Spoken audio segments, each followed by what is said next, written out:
And here's Darryl Mitchell. Séculos eu guego wat kunum halado de tadas.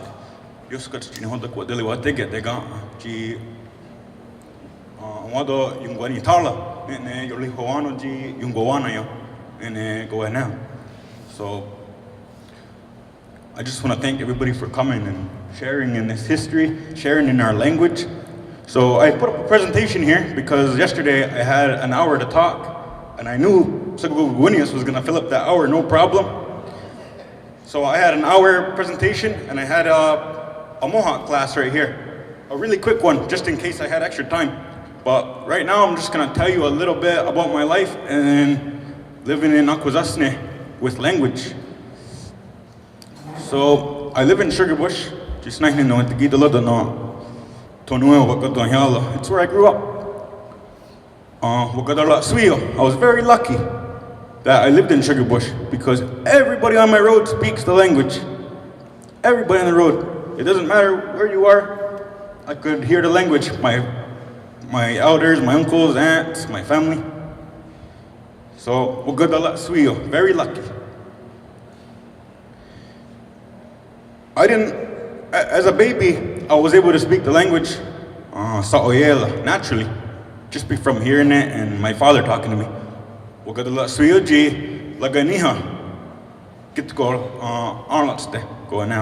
I'm lucky that my father always speaks the language.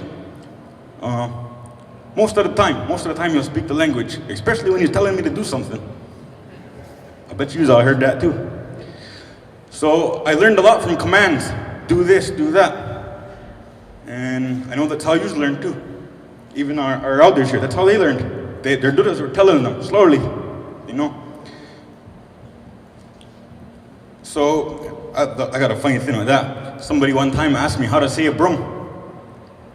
I was like, I don't know. Zaduhume. I know what you do with it. Zaduhumata though. Aguhumata if you're from Ganawage. So that's kind of the way I learned. And as I grew up, I was always able to follow along the language. I couldn't speak the language.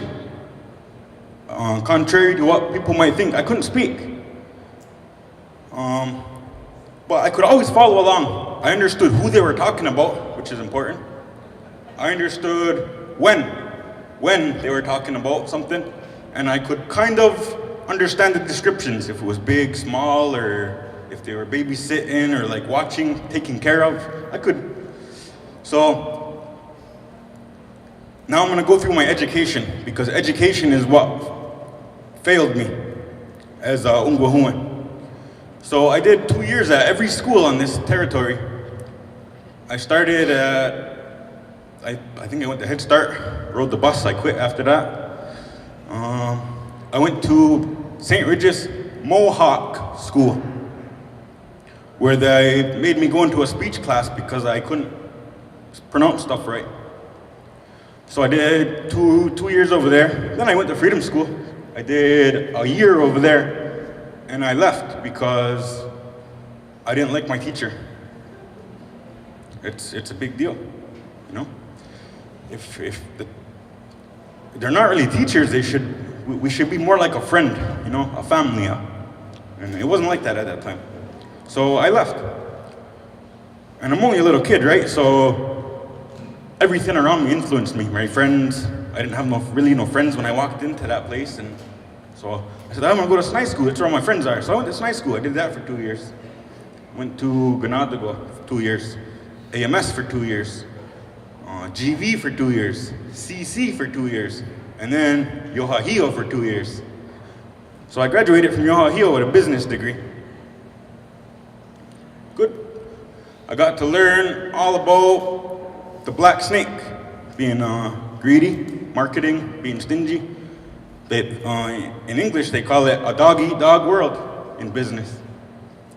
I think in Guniageha, we call it ungwe ilaks. It means man-eaters. We eat each other. So this is going to be important in my presentation, is this metaphorically speaking, because that's what really opens us up as Ungwahume, is the way we look at things. And it can be funny and it can be very symbolic. It can be, I think that's why a lot of elders laugh. you hear them talking a story and then they always say that one last part in English because you have to see what they're talking about. When they tell you a story, I can see it. I imagine what they're talking about. As a little kid, sometimes it doesn't make sense, and I'll get to that when I get to the story here anyways, or into it's a little Mohawk class that I put together for English people. In the same way that I found,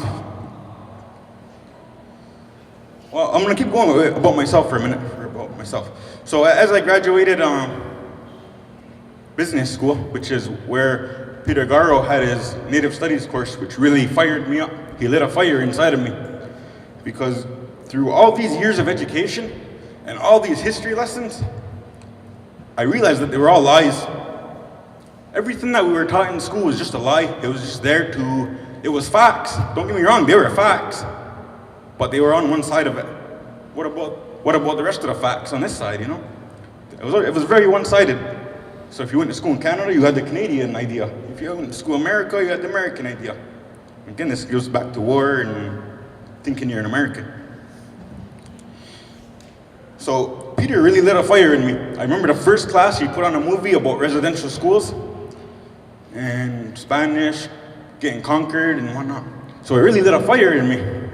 And it was good because that's why I went to school, because I had a fire for something. I just didn't know what it was yet. So, you graduate high school thinking, yeah, we get to party, we get to drink, we get to do drugs. But that's what high school is all about. Think back. When I graduate, I'm gonna have a big house, a big car. I don't know, I guess that's it. I don't know anything else that was supposed to come out of it, right?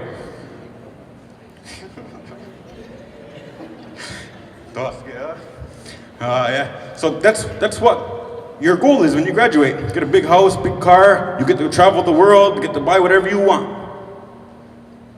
And, well, as it turns out, none of that was even important.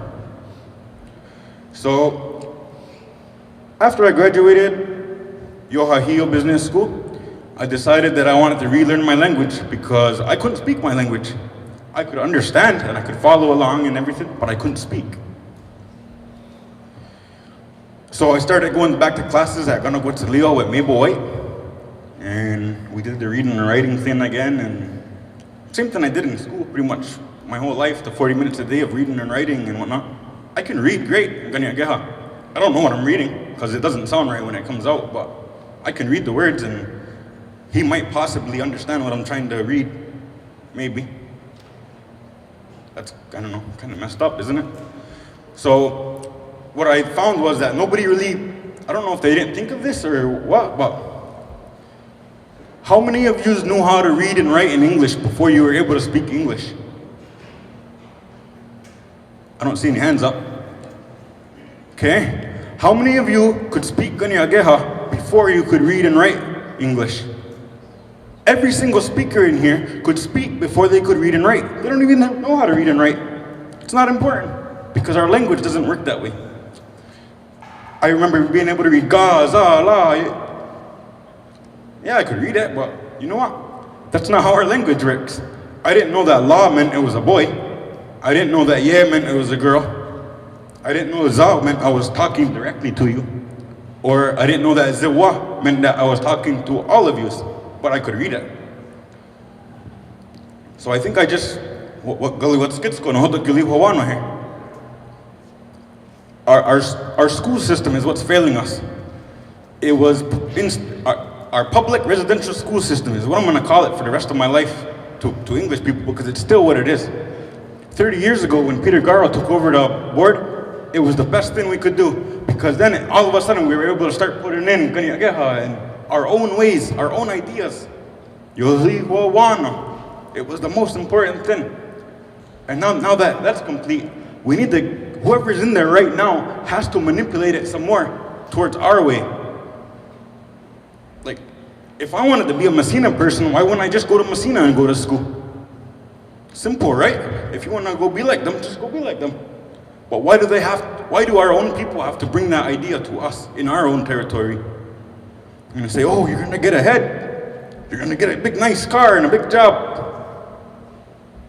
Well, if that's important to you, you go out there and get it then. That's not important to me anymore. I was raised that way. I was raised to think that that was important, and it wasn't. It's just stuff. That's what I like about race car driving. I hit the wall and I wreck it. It's just a piece of metal. That's all it is. It's all it's ever gonna be. They make them every day. So that's kind of the life, or the kind of the thing I was brought up on. And it's heavy. This stuff, it's heavy stuff. It's very upsetting. I cried a lot because I couldn't speak. There's something that was removed from us through schooling. Something inside of us, like our fire. It's still there. It's just sparking a little bit. You gotta blow on it and make it big again. There's something that's missing when you graduate school, and it's that fire. It's that who you are. Every single one of us carries this. Even our elders carry this shame and anxiety. It's learned. It's a learned behavior. It's not natural. It's learned in school because exactly how I'm standing in front of you is what they did to you in school. They made you stand in front of the class. Everything in the world works in a circle. Why aren't we in a circle? It would make it more comfortable for all of us to sit together. I see all you people in the back, you got here early because you wanted to sit in the back, so I went pick on you. Yeah, it's true. We all have anxiety. It's something that we learn through schooling. There's a shame about not knowing your language, and people ask you, oh, well, what does that mean? People used to ask me this all the time. What did he just say? Even if I translated it word for word, it wouldn't make sense because he was using a metaphor. All right, I'm gonna go into my little book here. Oh, I already clicked it. Or did you click it? All right. Here's my little Mohawk class that I give to people that speak English, that are trying to relearn. How many of you think you can follow along in the language? Like while they were talking, were you able to pull pieces out of it? Yeah. When I listened to somebody talk, I didn't understand every word that Loran was saying, but I was able to follow along because I just pulled those pieces and I just put them together. Oh, I just put them together, and if there's a word that I don't know, or a piece or a sound that I don't know, then I'll ask. And usually it's not even important because I still get the story out of it anyways. So here's my quick English lesson. How much time do I got? 4 minutes. I gotta do this fast. All right. So in order to do this, I have to teach you some English translations too. I have to teach you English to teach you this. Senses. Oh, hold on a minute. Senses. Your sense of what it really is. Language is how people see the world for what it really is. In this sense is how Ganyakeha is formed. It has a sense of being real or natural. We can tell if it's something natural from the earth or if it's man-made like this table. It has a sense of truthfulness. Whether you actually did go swimming or whether you were just thinking about it. It's very descriptive. Everything has a who, a what, a when, and a how. Almost all of our ideas are words that come up. Oh, I think I can switch it from here. Learning styles, we talked about the root word method. Okay, kids and adults learn differently. You don't have to teach a kid. A kid will just watch what you do, and they'll copy you, and they'll mimic you. That's how they learn. That's how I learned how to understand, was because my Dada and my father were talking. And I was able to differentiate. Anxiety and shame. We're back to that again, that wall. It's a big wall for us younger people. I know the elders here have a different kind of wall between them. Us kids, we don't have that wall. We have a wall with this anxiety and this shame. It's kind of like traumatic stuff that's happened. So what I did was I used kids. I signed up at the Freedom School. Not being able to speak Ganyankeha, I signed up for Freedom School. I went to a job interview. I did the whole job interview in English because I couldn't speak, right? They asked me a couple questions in Ganyankeha and I was able to respond back in English. I scored a job. 30 days it took me to pick up my language from 15 grade 4 and 5-year-olds fluent in the language. 30 days is all it took me. But I had my whole family spoke, so I understood, right? These little kids, I was gonna say that they're not so critical, but they are. You know, they'll call you out if you say it wrong. They'll call you out on it, but it's good because they don't hold on to that, you know? And you can feel that's gone. Or you can use animals, use a puppy. I have a puppy, he understands Ganyageha, no problem. People are amazed. And he'll sit down. And you'll be like, oh yeah, our dog sit down. Hazala. And he lays right down. You know, they're surprised. Yeah, he's not Mohawk, he still speaks Dashon. He understands Ganyageha. Build something, visual, hands-on. So what I built was these PowerPoint presentations. And I had to build this poster board of syllables of like za, it means you. So I put that on the board and then zadawa, swimming. So that's how I kind of rebuilt it. Talk with your hands. You already point with your lips. So every single one of us talks with our hands, talks with our lips, talks, you know, we're all dancing around. I especially like Loran and Sagawanaho, Darryl Thompson. The stories are so easy to understand when they're moving around and dancing. That's why when people are standing on the table like that and speaking in Ganyageha and they're so stone-faced that it's hard to read. But it's just, that's learned behavior. Learning styles. Try everything. There is no one way. There is no one way. The more you try and practice, the easier it gets. So one of them is like root word method, where you grab the sound like, what am I gonna use here? Well, actually I have the thing on the next page to show you what root word method is, because that's what I used. Hold on, go back again. Yeah. There's natural interaction, sa oyela. It just naturally happens. It's like you're listening to our elders talk and move around. And maybe you can help me. There's a wada. There's a wada. There's a wada. So that's natural interaction. You understood me. You might not have understood me. You might have seen somebody around you, but they did the same thing. That's great. So we have these walls that, and many Garo was talking about walls, right? You know what the difference between here and Standing Rock is? Standing Rock, I couldn't walk by nobody because we had to greet each other and we had to give acknowledgement, and we had to let go of something. So I ask every single one of you right now to turn to the person beside you and give them a hug.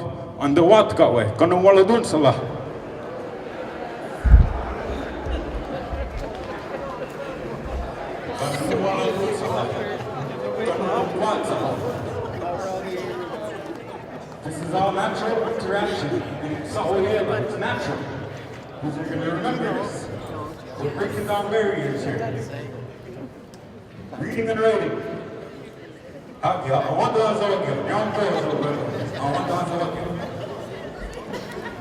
Reading and writing. It's important after you learn how to speak. Reading and writing is important after you learn how to speak. You have to learn how to differentiate the who and the what first, most importantly. So here's where I'm going to teach you some English, because that's how English is formed. They just make up their words. They just make them up. That's why these laws that we make here in English, they're never going to work, because I can always manipulate that English word to make it whatever I want it to be. That's why we can't use American law and Canadian law, because I can manipulate that and to turn it to whatever, and so can they. So I'm gonna call it particles. This is a linguistic term, particles. And I'm trying to keep it really snide talk here, English snide talk. They are standalone words, which can be used by themselves, and they rarely change. Hanyo, it's always gonna be hanyo. Uksa, it's always gonna be uksa. It's hard to come up with it right now, that's why I put the example there. All right, sound pieces. This is not a linguistic term, this is my term. Sound pieces are pieces of sound or sounds together in a pattern to make a meaning. So people break it up by syllables, right? Syllables is what they tried to teach me in school, but really they're not syllables because two syllables could mean something, like hage. It means like ongoing, hage. Skana hage. So hage is what I call a sound piece, and that's that piece of meaning that means ongoing. Whereas in English, or in the way I learned Ganyagea, the syllable would be ha-ge. But really, you can't break it up like that, because if you just say ha, it doesn't mean nothing. Unless you're in Seneca, then it means a guy, or anadaga. Incorporating, mashing, blending, deshiste, putting your ideas together in order to form a thought, an idea. Blending of the words, sound pieces together in a structured format to create a nice flow and expression of ideas and thoughts. So basics. Many Ganyagaha words are phrases within the word. About 80% of the words are like this, verbs. We speak in verbs and actions.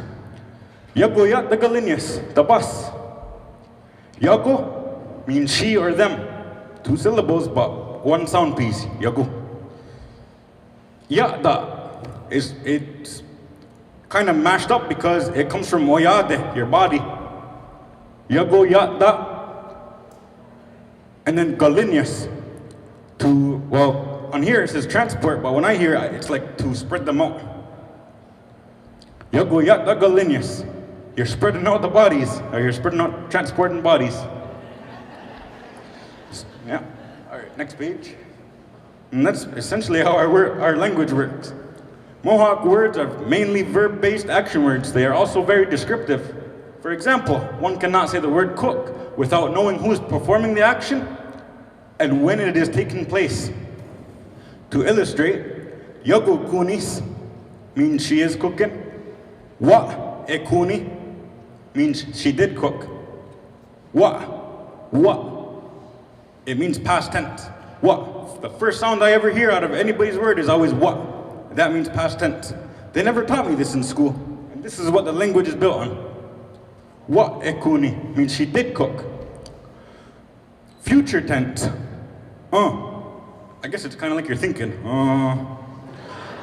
Yekuni means she will cook. Yekuni. It's in the future. Future tense. Most Ganyagaha words are similar. Good one. So this is kind of my formula. You have to know unka.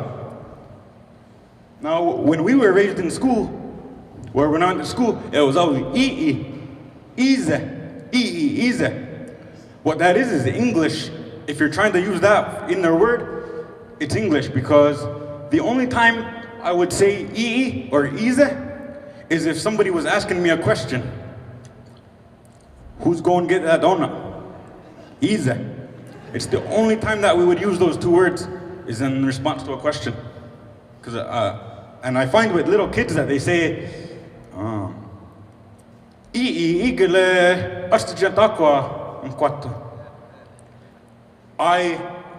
want to go to the bathroom, but they say that and they don't have to because they already said it inside of the word, because they said igele. Go. Igele. I already know that they want. Or if I said isele, za, ize. You actually hear it in ize. Ize, za. So lungwe is a man, so you hear that l, la, lo, lu, lo damos, lo tahidake. It's always a boy. It does go to ha. It does make the ha sound like he was talking about Hudi Nashoni and Ludi Nashoni. So Onondagas and Senecas, they don't use the la sound. Everything they do is ha. It's good. We do it too. When I say wa, past tense, ha dawa, wa ha dawa. So we do follow that a little bit. Or maybe they follow us. I think they follow us. Yagungwe, a woman. So you always hear yadawas, yeah, and that's a woman. Or if I add the past tense to it, what yago dawa, or what yadawa. I don't actually know. It's interchangeable. it's hard to think of when I'm reading it. It's like it comes out. There's no real rule to it. It's just you hear it and you understand, or you hear it and you can tell if it's right or wrong in the way I'm pronouncing it. And zewa is all of yous. Dewa includes myself and yous. So again, we're back to gatke. Wa means past tense. Means future. There's a bunch of things that can happen. There's about 10, 15 different sounds that can happen, whether it being repetitive or stuff like that. But these are the two I use the most. What and future and past. This is how my brain works for me to speak. Because I came from English, it wasn't really all natural. Okay. I'm gonna go a little bit faster here. So we have direction, ganue, zadawiya. Ya zadawiya. Everybody's standing outside and you're saying, here, you go first. Ya zadawiya. Da zadawiya. We're standing in here and we're waiting for Peter Garo to come through the door. Da zadawiya. There's direction in it. Ya zadi, da zadi. We have ohniyat, ohnahoda. What and how. It gets mashed right in the words. I got the clicker here. Yeah. All right. This is what the root word method right here. Skawana, build in one word. If two things are happening, you hear de. De happens. You have to know gatke, either past tense or future. If it's present, then it disappears. You don't need this. It'll just be zadanwa or gadamos. This is the root word, zadanwa. This is describing it. If you're talking about a house, it could be ganusawano. The root word would be ganusa. Gowano would be right here, ganusawano. It describes real and fake, whether it was creator-made or man-made, it will change the word. Real noun, if you're talking about a tree, you don't have to change the word very much to do it. You can mix stuff together without adding anything special because it's real. Like gawizio or gagwilio. Nice trees or nice ice. Fake nouns, you have to add a nominalizer, like this car. Gazoletowano. You would say gazole, but it comes into d. Gazoletowano. Symbolism and metaphor. This is a funny one. I hope I don't get cut off in the 2 minutes right here. Okay. This is a funny one. You're gonna laugh at this. I told it yesterday. I tried to do it in Ganiageha yesterday with one of my friends here, and it wasn't as funny because I'm still learning the language, right?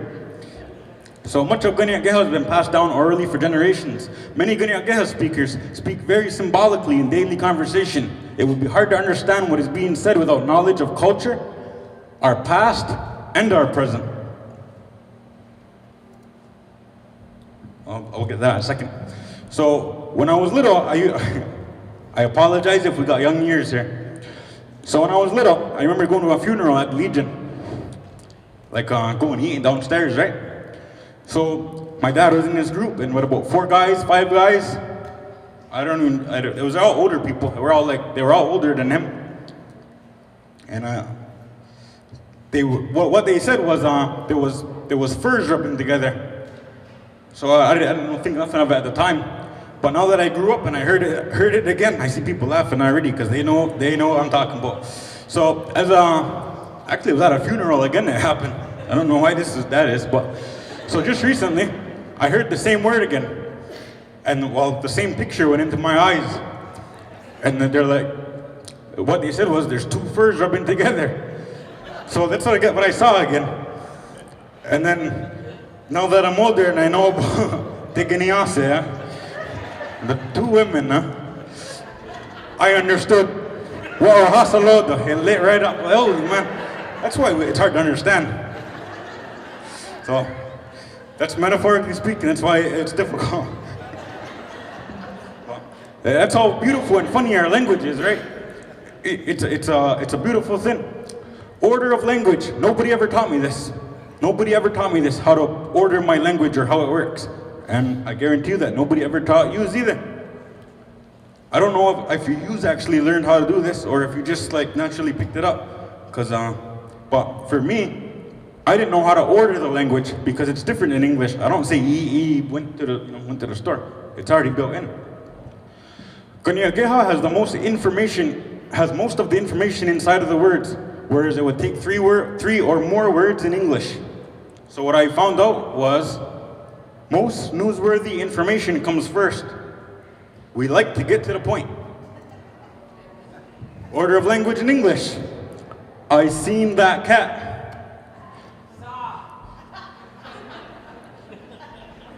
Now on to the English teacher.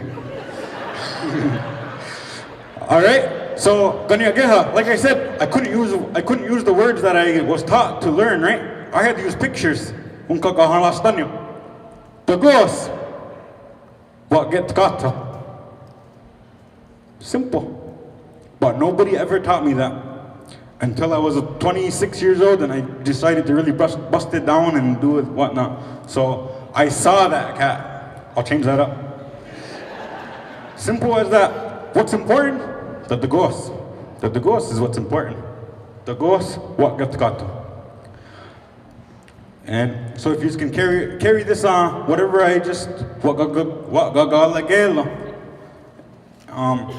and I encourage you to keep learning and keep trying. And it's hard when a lot of our elders, the way they talk is, it seems like they're putting us down, right? I still have a hard time talking to my father. It's that anxiety, that stress. We have a hard time communicating. It's like we don't understand each other because that normal became English. It became normal to speak English. And that's what we have to do is find a new normal. We have to make a new normal, not find it, we have to make it. It's all up to us, individuals, to put it into this big well right here, this big fire that we have kicking right here, and chip in and work together. And it's gonna carry on. Like, I don't like how we ended on the language is dying. It's not. It was just sleeping, and we're just waking it up. Took me go on again. Done until.